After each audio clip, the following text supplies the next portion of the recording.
राधे राधे दोस्तों, आज हम आपको सुनाएंगे धनतेरस की पौराणिक कथाएं। भगवान धन्वंतरी की धनतेरस की पौराणिक कथा।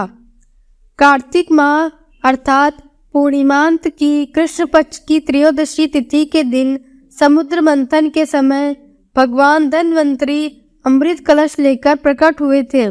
इस तिथि को भगवान धन्वंतरी का जन्म हुआ था, इसलिए इसे धनतेरस या धन त्रयोदशी के नाम से जाना जाता है। धनतेरस के दिन बर्तन क्यों खरीदते हैं? चूँकि इस दिन भगवान धन्वंतरी हाथों में स्वर्ण कलश लेकर सागर मंथन से उत्पन्न हुए और कलश से भरे हुए अमृत से देवताओं को अमर बना दिया।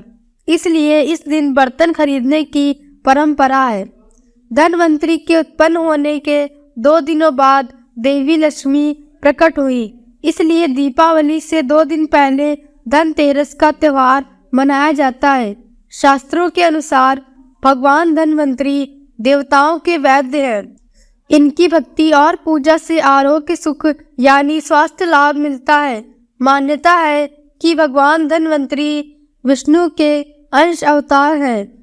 संसार में चिकित्सा विज्ञान के विस्तार और प्रसार के लिए ही भगवान विष्णु ने धन्वंतरी का अवतार लिया था। कहीं कहीं लोक मान्यता के अनुसार यह भी कहा जाता है कि इस दिन धन वस्तु खरीदने से उसमें 13 गुना वृद्धि होती है। इस अवसर पर लोग धनिया के बीज खरीदकर भी घर में रखते हैं। दीपावली के बाद इन बीजों को लोग अपने बाग बगीचे या खेतों में बोते हैं।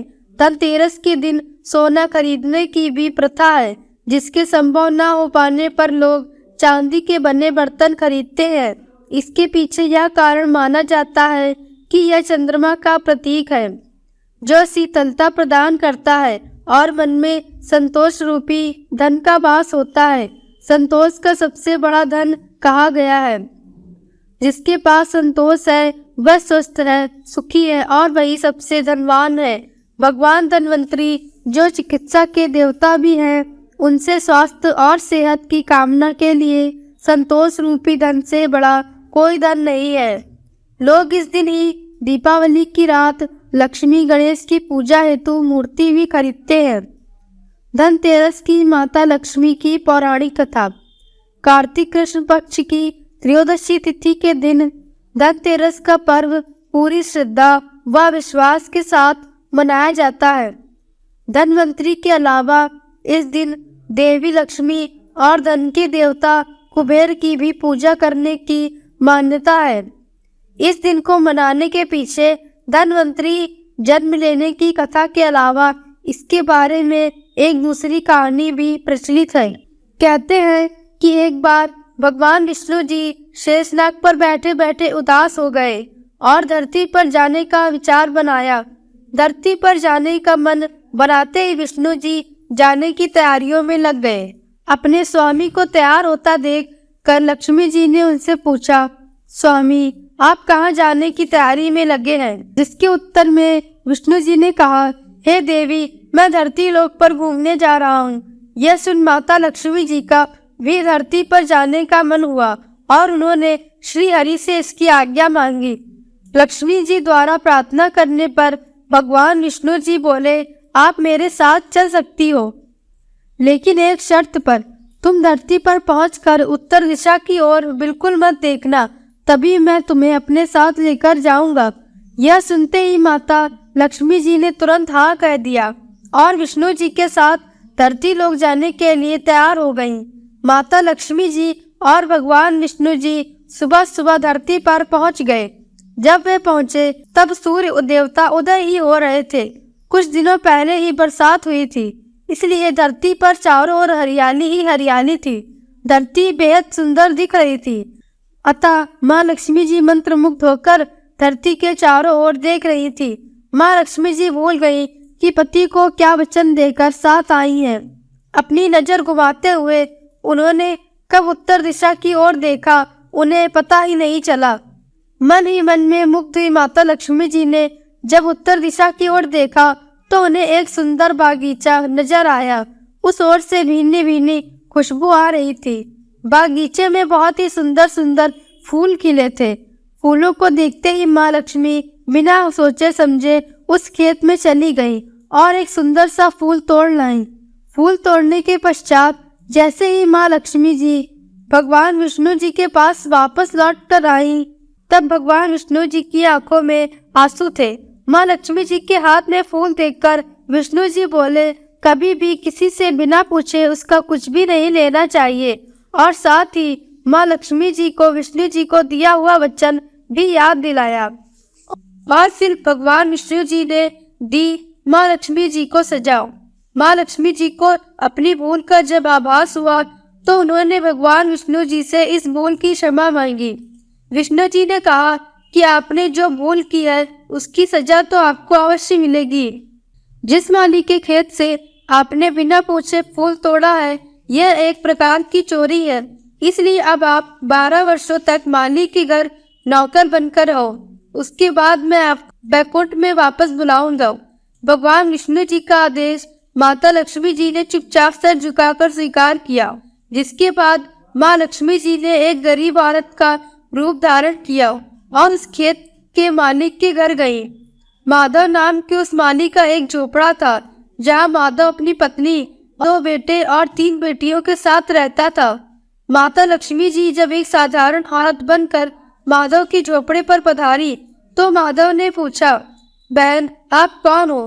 तब माँ लक्ष्मी ने कहा, मैं एक गरीब औरत हूँ, मेरी देखभाल करने वाला कोई नहीं, मैंने कई दिनों से खाना भी नहीं खाया, मुझे कोई भी काम दे दो, मैं तुम्हारे घर का काम कर लिया करूँगी और इसके बदले में आप मुझे अपने घर के एक कोने में आसरा दे देता। माधव बहुत ही अच्छे दिल का मालिक था, उसे दया आ गई, लेकिन उसने कहा, बहन मैं तो बहुत ही गरीब हूँ, मेरी कमाई से मेरे घर का खर्च काफी कठिनाई से चलता है, लेकिन अगर मेरी 3 बेटियां हैं, उसकी जगह अगर 4 बेटियां होती तो भी मुझे गुजारा करना था।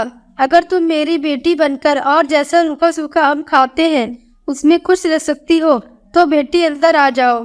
माधव ने माँ लक्ष्मी को अपने झोपड़े में शरण दी और माँ लक्ष्मी 3 साल तक उस माधव के घर पर नौकरानी बनकर रही। कथा के अनुसार कहा जाता है कि जिस दिन माँ लक्ष्मी जी माधव के घर आई थी, उसके दूसरे दिन ही माधव को फूलों से इतनी आमदनी हुई कि शाम को उसने एक गाय खरीद ली। फिर धीरे धीरे माधव ने जमीन खरीद ली और सबने अच्छे अच्छे कपड़े भी बनवा लिए। कुछ समय बाद माधव ने एक बड़ा पक्का घर भी बनवा लिया। माधव हमेशा सोचता था कि मुझे यह सब इस महिला के आने के बाद मिला है, इस बेटी के रूप में मेरी किस्मत आ गई है। किसान के 12 वर्ष बड़े आनंद से कट गए। फिर 12 वर्ष के बाद लक्ष्मी जी जाने के लिए तैयार हुई। विष्णु जी लक्ष्मी जी को लेने आए तो किसान ने उन्हें भेजने से इनकार कर दिया। तब भगवान ने किसान से कहा कि इन्हें कौन जाने देता है, ये तो चंचला है, कहीं नहीं ठहरती, इनको बड़े बड़े नहीं रोक सके, इनको मेरा श्राप था, इसलिए 12 वर्ष से तुम्हारी सेवा कर रही थी, तुम्हारी 12 वर्ष सेवा का समय पूरा हो चुका है। किसान हठ पूर्वक बोला कि नहीं, अब मैं लक्ष्मी जी को नहीं जाने दूंगा। तब लक्ष्मी जी ने कहा कि हे किसान, तुम मुझे रोकना चाहते हो तो जो मैं कहूँ वैसा करो। कल तेरस है, तुम कल घर को लीप पोत कर स्वच्छ करना, रात्रि पे घी का दीपक जलाकर रखना और सायंकाल मेरा पूजन करना और एक तांबे के कलश में रुपए भरकर मेरे लिए रखना। मैं उस कलश में निवास करूंगी, किंतु पूजा के समय मैं तुम्हें दिखाई नहीं दूंगी। इस एक दिन की पूजा से वर्ष भर मैं तुम्हारे घर से नहीं जाऊंगी। यह कहकर वह दीपकों के प्रकाश के साथ 10 दिशाओं में फैल गई। अगले दिन किसान ने लक्ष्मी जी के कथानुसार पूजन किया, उसका घर धन धान से पूर्ण हो गया। इसी वजह से हर वर्ष 13 के दिन लक्ष्मी जी की पूजा होने लगी। धनतेरस की यमराज की पौराणिक कथा। धनतेरस की शाम घर के बाहर मुख्य द्वार पर और आंगन में दीप जलाने की प्रथा भी है। इस प्रथा के पीछे एक लोक कथा है। धनतेरस के संदर्भ में एक लोक कथा प्रचलित है कि एक बार यमराज ने यमदूतों से पूछा कि प्राणियों को मृत्यु की गोद में सुलाते समय तुम्हारे मन में कभी दया का भाव नहीं आता क्या? यम देवता के वैसे पहले तो कहा कि वह अपना कर्तव्य निभाते हैं और उनकी आज्ञा का पालन करते हैं, परंतु जब यम देवता ने दूतों के मन का भय दूर कर दिया तो उन्होंने कहा कि एक बार राजा हेम के ब्रह्मचारी पुत्र का प्राण लेते समय उसकी नवविवाहिता पत्नी का विलाप सुनकर हमारा हृदय भी पसीज गया, लेकिन विधि के विधान के अनुसार हम चाह कर भी कुछ न कर सके। यमदूत की कथा अनुसार किसी समय में एक राजा थे जिनका नाम हेम था। देव कृपा से उन्हें पुत्र रत्न की प्राप्ति हुई। ज्योतिषियों ने जब बालक की कुंडली बनाई तो पता चला कि बालक का विवाह जिस दिन होगा उसके ठीक 4 दिन के बाद वह मृत्यु को प्राप्त होगा। राजा इस बात को जानकर बहुत दुखी हुआ और राजकुमार को ऐसी जगह पर भेज दिया जहाँ किसी स्त्री की परछाई भी न पड़े। देवयोग से एक दिन एक राजकुमारी इधर से गुजरी और दोनों एक दूसरे को देखकर मोहित हो गए और उन्होंने गंधर्व विवाह कर लिया। विवाह के पश्चात विधि का विधान सामने आया और विवाह के 4 दिन बाद यमदूत उस राजकुमार के प्राण लेने आ पहुंचे। यमदूत राजकुमार के प्राण ले जा रहे थे। उस वक्त नवविवाहिता अर्थात उसकी पत्नी का विलाप सुनकर उनका हृदय भी द्रवित हो उठा, परंतु विधि के अनुसार उन्हें अपना कार्य करना पड़ा। यमराज को जब यमदूत यह कह रहे थे उसी समय उनमें से एक ने यम देवता से विनती की कि हे यमराज, क्या कोई ऐसा उपाय नहीं है जिससे मनुष्य अकाल मृत्यु से मुक्त हो जाए। दूत की इस प्रकार अनुरोध करने से यम देवता बोले, हे दूत, अकाल मृत्यु तो कर्म की गति है। इससे मुक्ति का एक आसान तरीका मैं तुम्हें बताता हूँ, सो सुनो। कार्तिक कृष्ण पक्ष की त्रयोदशी रात जो प्राणी मेरे नाम से पूजन करके दीपमाला दक्षिण दिशा की ओर भेंट करता है उसे अकाल मृत्यु का भय नहीं रहता।